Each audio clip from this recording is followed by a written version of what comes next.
What's interesting you the most? And obviously, I want to start with the Canadian angle, but is there anything else percolating before we get into Oliver Ekman-Larsson and Connor Garland? Seth Jones is percolating. Yeah. I think that one could happen tonight potentially with Chicago. I heard that I think there was at least one team that at least asked Buffalo about the number 1 overall pick. I think that was probably Anaheim, but I don't think anything's going to happen there. I expect Buffalo to hold.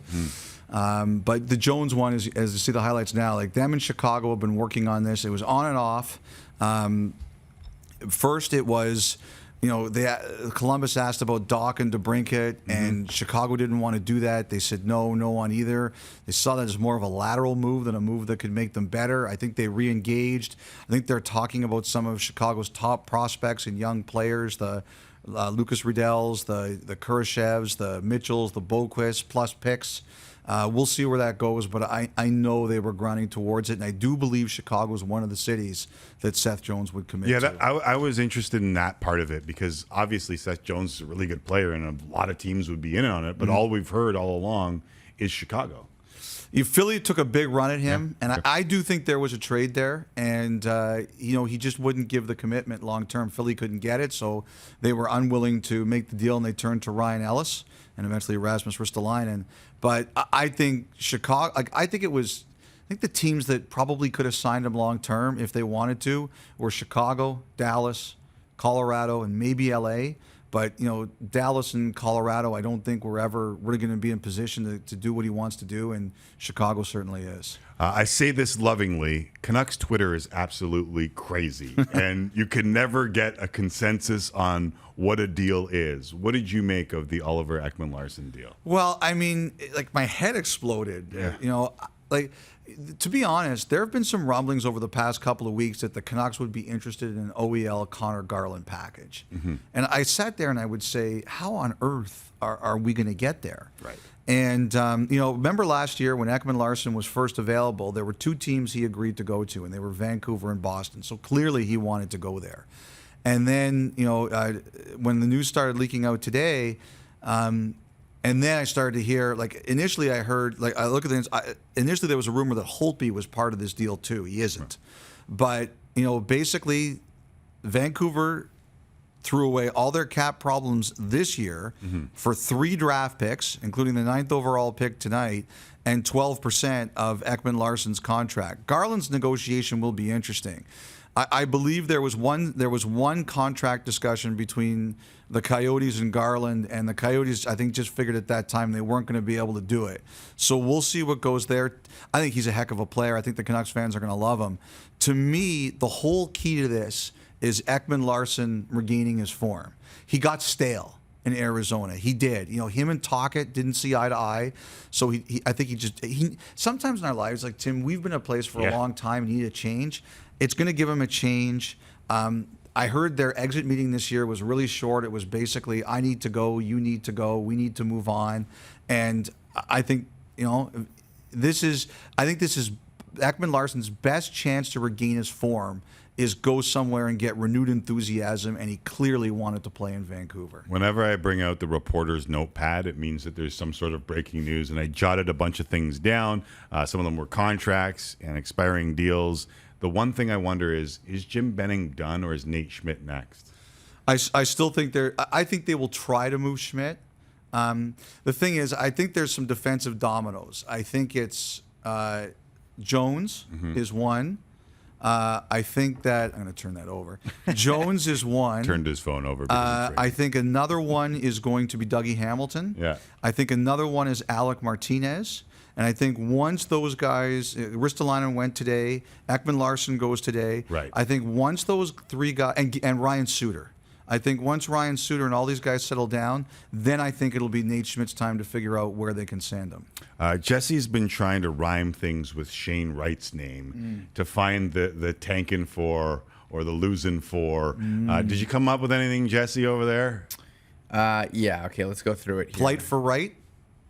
Flight for Right, Plight for Right was one of them. Pain for Shane. Oh, I like that there one. you go. Shane for Shane is very good. That's the best I could Is that come what up we're with. doing in Arizona? Like, I don't mind what they're doing. They're just taking on other people's bad contracts, knowing they'll come off the books eventually. They'll have a ton of cap space and hopefully a ton of picks. But this is going to be painful in Arizona again, no? Well, I think at least, you know, the one thing I really felt was when Chayka got there, they wanted to try and go for it.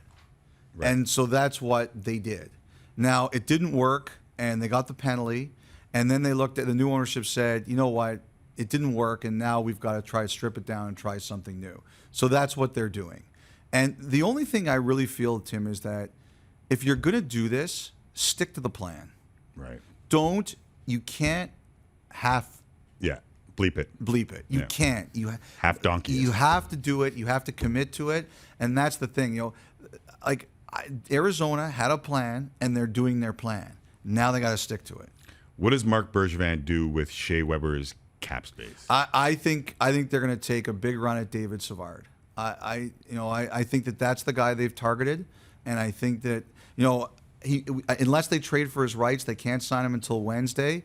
Until I have reason to believe differently, I'm linking Montreal and David Savard until I have reason to believe otherwise. All right, that's a defenseman that may choose Canada. Yes. I want to get into that in a flash, but I also feel like, and I've been saying this all along, I want Shea Weber just to go on LTIR the entire year, and then get healthy, and come off in the first round to face Tampa in that first round off of LTIR. And I'm still clinging to the hope. But what's the word? We're going to need a slogan for that, Jesse. Yeah, I'm on it. What's the word on Play the for street? Shea. I know you live in the streets. What's the word? Is Weber done? When the story first broke, the information we had that he was likely never to play again. Right. But the thing is, like, you can't. Thinking of how many minutes he played. Well, that was the thing. I asked a couple of the players, did he tell you? And they said not in so many words, but you knew, right? And the way he was talking about how important it was to give it the all, like they had it. I don't know. They wouldn't admit if he said anything, but they said we all had a good idea that this was going to be it, the way he carried himself this year. You know, the way the NHL looks at it is they'll make a ruling on him when he shows up for medicals next year.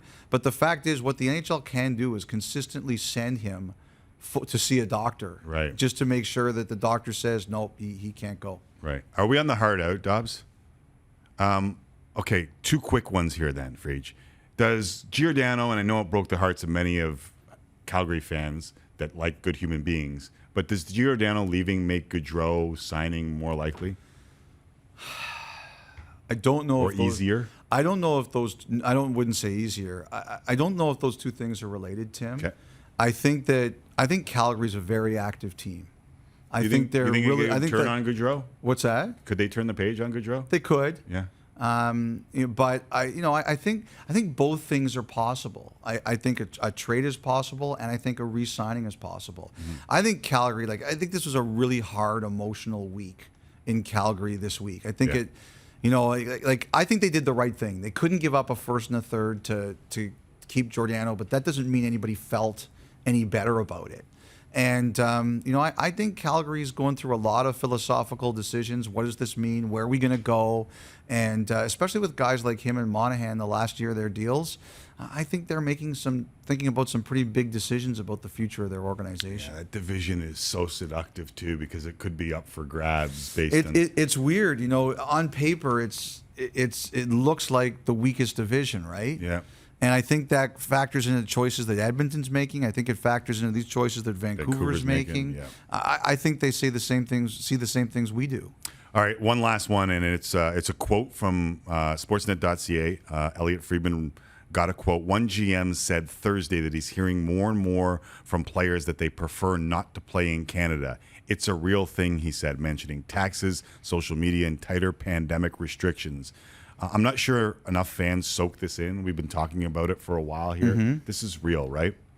Yes, it is. And as a matter of fact, after I wrote that last night, Eric Engels sent me a clip of Mark Bergevin, who said basically the same thing yesterday. I hadn't realized that. I told Eric, if you were smart, you would have sent me that clip before I wrote it. But That'd be really smart. Yeah.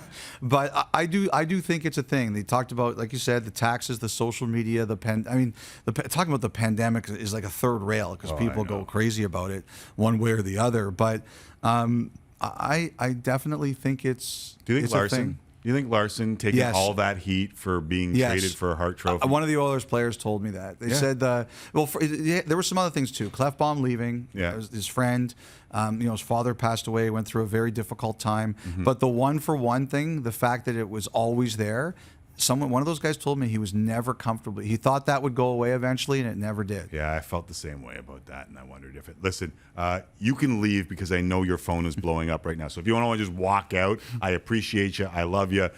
Jesse Rubinoff has some breaking news. Yeah, Cody writes in, stink all night to get Shane right. That's not bad.